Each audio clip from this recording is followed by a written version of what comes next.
croix du calvaire, Jésus n'est pas seulement mort pour nos péchés, mais il l'a fait aussi pour nous guérir de tous nos douleurs. Par sa meurtrissure, nous avons été guéris. Invoque-moi et je te répondrai. Je t'annoncerai de grandes choses, des choses cachées que tu ne connais pas. Voici, je lui donnerai la guérison et la santé. C'est ce dont nous avons besoin en ce moment, guérison et santé. Je les guérirai, je leur ouvrirai une source abondante de paix, de fidélité. Amen. Alléluia. Le pasteur, un point sur une parole de guérison pour un bras. Le bras qui ne bougeait plus. Lève-le dans le nom de Jésus. Lève-le. Cela faisait 3 jours que je ne pouvais pas bouger les bras, je ne pouvais pas le lever, je ne pouvais pas le bouger ni d'un côté ni de l'autre. J'ai reçu la parole et j'étais guéri au service de dimanche. Je vais donner la gloire au Seigneur Jésus-Christ. Et merci, pasteur. Je peux lever très haut. Je ne pouvais pas le lever pour louer le Seigneur, ni le bouger d'un côté à l'autre. La gloire et l'honneur soient au Seigneur Jésus-Christ.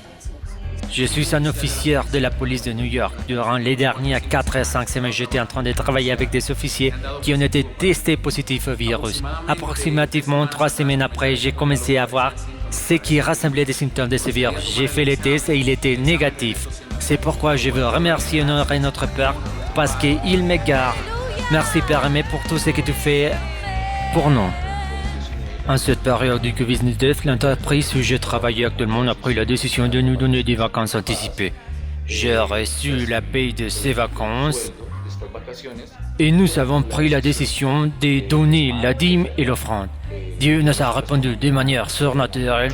Nous avons des réserves en surabondance. Nous avons pu payer le loyer et les charges de notre côté. Nous avons reçu une aide du gouvernement, mais c'était plus que ce que nous attendions. Alors nous avons pris la décision de faire une offrande de remerciement. Ceci n'a qu'un seul nom et c'est Dieu. Nous avons tellement de réserves que nous avons eu l'opportunité de se mettre dans un foyer qui en avait besoin.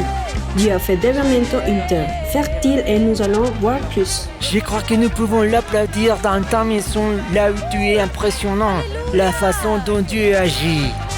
Tu désires connaître plus de Jésus, savoir ce qu'il a fait pour toi et ce qu'il pourrait faire pour ta vie.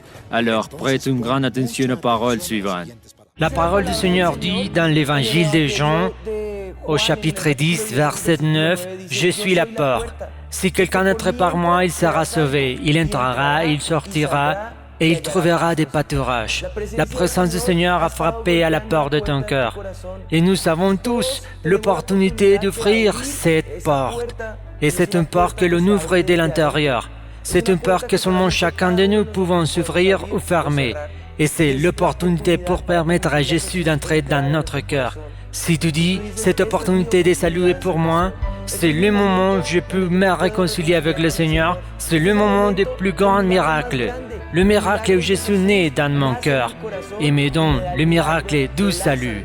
Si c'est ton opportunité et si c'est ta décision, je veux te demander la faveur que là où tu es, tu fermes tes yeux, que fasses avec moi la prière suivante.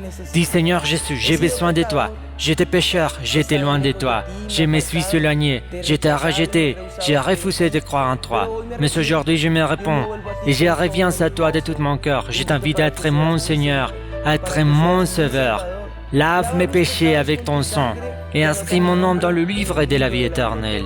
S'il te plaît, ne l'efface jamais. Et aide-moi, je veux être fidèle tous les jours de ma vie, jusqu'au jour où je pourrai être en train de te célébrer pour l'éternité au nom de Jésus. Amen et Amen. Dans ce qui suit, Dieu te donnera une puissante prédication qui édifiera ta vie et te donnera la conviction dans ton âme que le Seigneur combattra toujours pour toi. Ne te distrais pas, parce qu'une seule parole peut changer ta vie pour toujours. Avec vous, le pasteur Ricardo Rodriguez. Soumettez-vous donc à Dieu. Résistez au diable et il fuira loin de vous. Amen. Soumettez-vous à Dieu. Résistez au diable et il fuira loin de nous. Alléluia. Amen. Merci Seigneur. Alléluia. Je veux vous parler brièvement de ce qu'est la résistance. Dis avec moi, résistance. Ce n'est pas un jeu. Realmente tiene un papel vital en las guerras. La guerre que les États-Unis, qui est la puissance mondiale, a perdue au XXe siècle, se passait au Vietnam. L'armée vietnamienne n'était pas puissante. L'armée puissante était celle des États-Unis. Mais les Vietnamiens l'ont appelée la guerre de résistance contre l'Amérique. C'est la résistance qui a donné la victoire aux Vietnamiens. Résister. De nombreuses fois, la guerre ne dépend pas de la force de l'opposant, mais de la résistance que peut avoir une armée. En tout point. Quand nous venions à peine de nous convertir, une prédicatrice remplie du Saint-Esprit, elle était là, dans l'église, pour enseigner et nous raconta un témoignage. Elle avait ressenti qu'elle devait prier avec son amie qui vivait avec elle. Elle était missionnaire dans un pays d'Amérique centrale. Elles ont commencé à prier au milieu de la nuit. Elles avaient des luttes au milieu de la nuit. Cette bataille spirituelle qui nous réveille au milieu de la nuit. Et elles ont commencé à prier. Et elles l'ont fait de façon routinière, pendant plusieurs semaines, priant toutes les nuits, au milieu de la nuit, jusqu'à ce qu'un jour, quelqu'un frappe furieusement à la porte de leur maison. Et elles ouvrirent, et c'était une femme, une sorcière, une médium. Elle leur dit, « Où vous partez, où nous partons, car je ne peux plus travailler pendant que vous priez. » Parce que chaque fois que j'invoque les démons, ils me disent « Nous ne pouvons pas venir parce qu'il y a 2 femmes qui prient. » Alléluia. Alors elle lui répondit « La sorcière et ses démons vont devoir partir parce que nous allons continuer à prier. Résister. Alléluia. Alléluia. » Le diable cherche qui dévorer. Le diable cherche comment nous attaquer. Mais l'arme que Dieu nous donne ce soir, résistez au diable et il fuira loin de vous. Alléluia.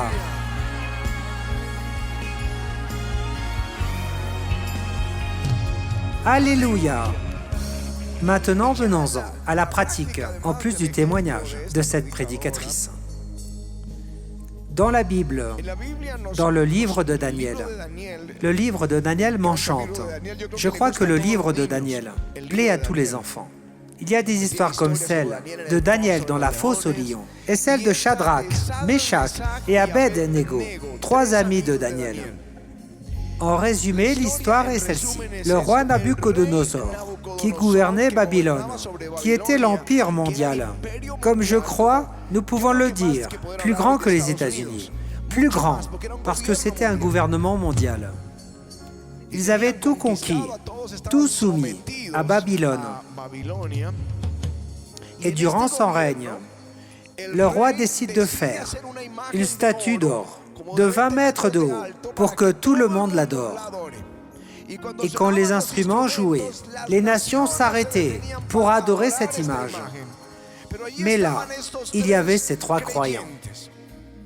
Ils savaient que les chrétiens, dans ce cas les juifs, ne s'inclinaient devant aucune image, mais seulement devant Dieu. Pas devant des images, seulement devant Dieu. Et cela n'a pas changé. Nous sommes au XXIe siècle. Et nous nous inclinons uniquement devant Dieu. Alléluia. Bon, 3 personnes qui les détestaient voulurent les mettre à l'épreuve. Je crois inspirés ou incités par Satan. Et ils sont venus leur dire qu'ils devaient adorer, sinon ils le diraient au roi. Ils répondirent, « Nous n'allons pas le faire. » Or le roi dit, « Celui qui n'adorera pas la statue sera jeté dans la fournaise ardente de feu. » Et alors ces gens vinrent raconter au roi, « Il y a quelques juifs, quelques croyants qui craignent Dieu, qui ne t'obéissent pas et ne veulent pas s'incliner devant ton image. » Et le roi se mit en colère et les envoya chercher. Il les interrogea et leur dit « Bon, maintenant vous êtes avertis que lorsque vous entendez la musique, vous adorerez mon image.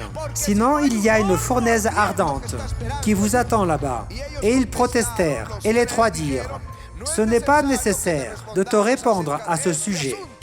Il y a ici notre Dieu que nous servons. Il peut nous libérer de la fournaise de feu ardent et de ta main. Ô roi, il nous libérera. » Alléluia. Résistance. Résistance. Résistance en quoi? Premièrement, ils n'acceptèrent pas l'ordre, le décret royal. Deuxièmement, ils n'acceptèrent pas la pression des ennemis. Troisièmement, ils n'acceptèrent pas la menace du roi. Quatrièmement, ils furent jetés dans la fournaise de feu. Mais ils ne se rendirent pas et ils sortirent de la fournaise victorieux. Alléluia. Alléluia. Résistez au diable et il fuira loin de vous.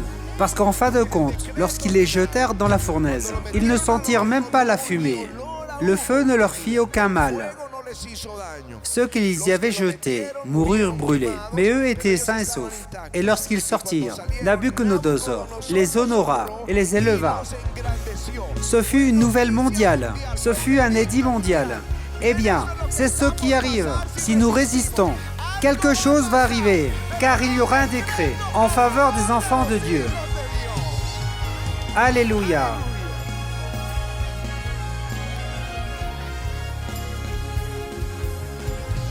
Dans le Nouveau Testament, les apôtres commencèrent le ministère que Jésus leur avait confié et se mirent à prêcher.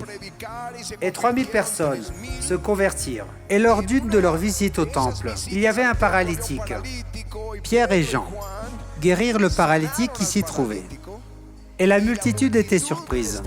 Et là, Pierre profita de cette opportunité pour prêcher, et 5000 personnes se convertirent. Alors, les souverains sacrificateurs et tous les leaders d'Israël étaient pleins de jalousie envers Pierre et Jean, et les mirent en prison, et les emmenèrent devant le Sanhédrin, et leur donnèrent l'ordre, après les avoir écoutés. « Vous allez bien ?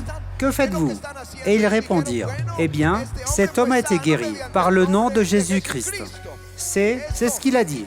Pardon. La question concerne l'infirme. Pierre, rempli du Saint-Esprit, dit que ce soit évident pour tout le peuple d'Israël qu'au nom de Jésus-Christ de Nazareth, cet homme a été complètement guéri. Ce Jésus est la pierre rejetée par vous qui bâtissez, laquelle est devenue la principale de l'angle. Il n'y a de salut en aucun autre, parce qu'il n'y a sous le ciel aucun autre nom par lequel nous puissions être sauvés. Alléluia. Bien sûr, ils se mirent en colère. Et ils ne purent rien dire, parce que l'homme était là, complètement guéri. Alors, ils leur interdirent de prêcher. Ne parlez plus en ce nom, et ils les menacèrent. Ensuite, ils sortirent de ce lieu. Ils prièrent le Seigneur. « Seigneur, tu entends leurs menaces. » C'est ce que dit le psaume 2. « Ils se liguent contre ton Fils, contre ton oint. » Le souverain sacrificateur, avec Hérode, le Sanhédrin et tout le peuple d'Israël. « Seigneur, étends ta main pendant que nous continuons à prêcher. » Et le Seigneur envoie l'onction et le Saint-Esprit vint sur eux. Et ils prêchèrent avec ferveur. Et il y eut plus de miracles, plus de guérisons, et il y avait plus de bienfaits et d'abondance en tout. Alléluia. Et ceux qui croyaient au Seigneur augmentaient en nombre, autant les hommes que les femmes. Ça, c'est l'Écriture. Soumettez-vous à Dieu, résistez au diable, et il fuira loin de vous. Alléluia. Résistance. Si vous saviez la valeur qu'a cette parole, résistance, quand Dieu promet à Israël, je vais vous sortir de ces tâches pesantes, d'Égypte, et je vais vous emmener dans une terre où coule le lait et le miel. Quand il leur fait cette promesse, jamais ils n'imaginèrent qu'ils devraient utiliser cette arme spirituelle qui s'appelle résistance. Parce qu'à peine Pharaon a-t-il entendu cela, qu'il s'est énervé et dit à ses serviteurs, à ses contremaîtres, il leur dit, à partir de maintenant, vous ne leur donnerez plus la paille au peuple pour faire les briques, comme c'était le cas jusqu'à présent, qu'ils aillent eux-mêmes ramasser la paille et qu'ils produisent la même quantité de briques. Et ils commencèrent à les fouetter, car ils voulaient qu'ils fassent la même tâche, tout en allant chercher la matière première, et qu'en plus ils fassent des briques. Là commence le fouet et l'humiliation. Israël était en colère, Moïse était angoissé, mais le Seigneur dit, « Moi l'Éternel, je vais vous faire sortir des tâches pesantes d'Égypte, et je vais vous faire entrer. » Ainsi, de résistance. Résistance, ce n'est pas le plus fort. Je vous ai donné le premier exemple. Ce n'était pas les États-Unis qui étaient la nation forte, mais la victoire n'a pas été pour eux. L'Égypte était une nation forte et Israël était les esclaves, sans armes. Mais là, c'est la résistance. Résistance. Et ils commencent à gagner du territoire. Il y a un moment où le jugement de Dieu commence en Égypte. Et Pharaon appelle Moïse et lui dit, « C'est bon, vous voulez adorer Dieu? Adorez-le, ici en terre d'Égypte. » Mais Moïse lui dit, « Nous n'allons pas adorer au milieu des idoles, des Égyptiens.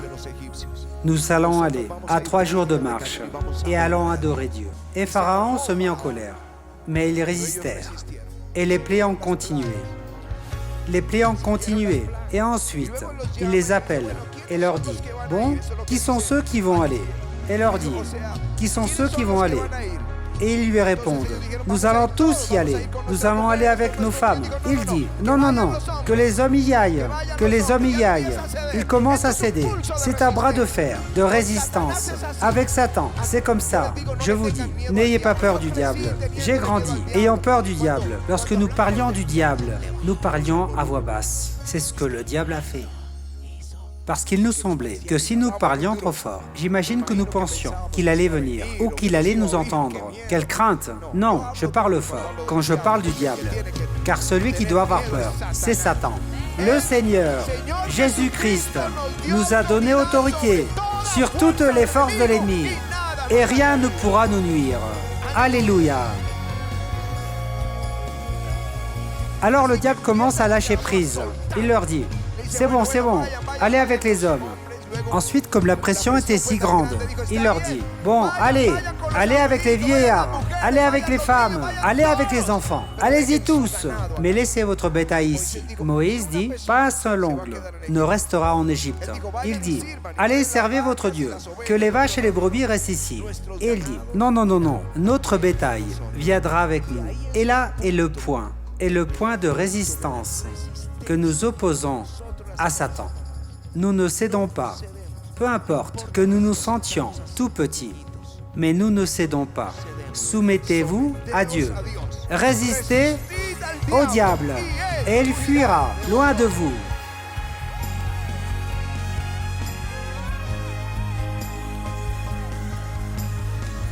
Je me suis rendu compte que le diable a juste une bouche. Alors Pharaon se mit en colère et dit, « Vous ne verrez plus ma face » et ferma la porte. Et il dit, « Si jamais je les revois, ils vont mourir. » Bon, Moïse partit. On fit cette nuit-là, cette fameuse Pâque. Au milieu de la nuit, l'ange sortit et tous les premiers-nés d'Égypte moururent. C'est le point de rupture quand tu ne cèdes pas. Parce que personne ne savait comment évaluer cette guerre américaine. Personne ne savait comment l'évaluer. Quelques-uns disent que pour les généraux vietnamiens, la vie humaine ne valait rien. Ils préféraient voir mourir 2000 soldats vietnamiens pour un Américain. Mais ils ne cédèrent pas. Et ceci est une leçon de vie pour nous tous. Ils ne cédèrent pas. La guerre de résistance à l'Amérique nous donne une leçon de vie. Ce n'est pas par la force, mais par la persévérance. Persévérance, persévérance, jusqu'à la victoire. Les Israélites sortirent victorieux. Ils sortirent avec l'or des Égyptiens, avec les habits des Égyptiens. Je veux être très bref dans mon sermon. La seule chose que je veux que vous compreniez est ce que Dieu veut que nous fassions. Napoléon, ce grand conquérant, disait que dans toutes les guerres, les grandes batailles qu'il livra, il y avait un moment qui durait de 10 à 15 minutes, qu'il appelait la crise de la bataille. Je ne sais pas si à certains moments, tu t'es trouvé à ce point où tu as pensé « je n'ai pas pu ». En éduquant les enfants, je me souviens de mes enfants, vous en éduquant les enfants. Il y a des moments où il vous semble qu'ils vont vous échapper et ils en ont assez. Déjà petits, ils sont rebelles et disent « ça suffit ». Mais nous disons cette parole « résistez, résistez un petit peu et un peu plus ». Et poum, et le cœur de l'enfant cède. Et maintenant, ce sont des précieux serviteurs du Seigneur Jésus-Christ. Un peu plus, résistez. Il parle de 10 à 15 minutes, la crise de la bataille. De là dépend qui va gagner. Celui qui persévère, celui qui résiste, va gagner cette bataille. Résistez au diable et il fuira loin de vous. Mon papa, qui est parti l'année dernière, ça ne fait que quelques mois. Quand l'évangile de Jésus-Christ est arrivé dans notre famille, il a été le seul à ne pas se convertir. Et en vérité, d'après notre point de vue, il n'allait jamais se convertir. Non, il était très, je ne sais pas, religieux, dur, mais il ne voulait rien savoir. Il était très fermé avec la foi, très fermé avec l'Église. Il avait ses préjugés et il ne voulait rien savoir du Seigneur. Mais un jour en priant, le Seigneur dit à Patty, « Priez pour lui et je vais le faire reverdir. N'arrêtez pas de prier. » Et c'est devenu une prière journalière. Et tous les jours je priais pour mon papa. Bon, le jour où il mourut, le jour de l'enterrement, mes frères aînés se souvenaient du papa qui était avant, sans Christ. Et ils remerciaient Dieu parce qu'ils avaient changé.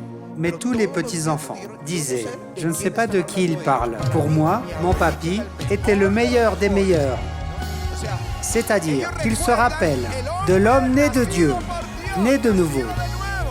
Mais cela est arrivé à cause de la résistance. Peut-être diras-tu, dans ma famille, c'est le plus dur. Alors prie, et prie, et prie, parce que vient le jour où il viendra au pied de Jésus-Christ. Alléluia.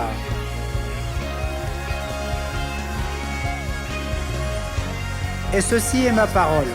Dans cette pandémie, la santé est menacée, l'économie est menacée, même la famille est menacée, nos rêves sont menacés.